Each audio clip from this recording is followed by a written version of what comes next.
ஈரோட்டில் மக்கள் நடமாட்டம் மிக்க பகுதியில் உள்ள லாட்ஜ் ஒன்றில் நடைபெற்ற துப்பாக்கிச் சூடு சம்பவம் அப்பகுதி மக்களிடையே பெரும் அதிர்ச்சியை ஏற்படுத்தியுள்ளது. ஈரோடு EVN பகுதியில் லாட்ஜ் நடத்தி வருபவர் குருசாமி.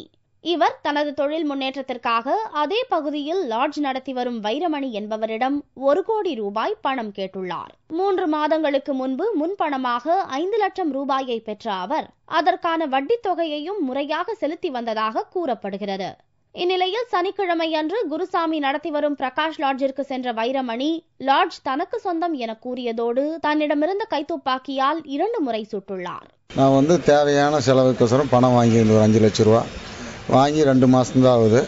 அதுக்கு பவர் அக்ரிமெண்ட் எல்லாம் கொடுத்துருந்தேன் வைரமணி கிட்ட. அப்புறம் மறுபடியும் நான் இல்லாத போது ஆட்கள் கூட்டிகிட்டு நேம் போர்டெல்லாம் கழட்டிட்டு துப்பாக்கியில் சுட்டிருக்கார்.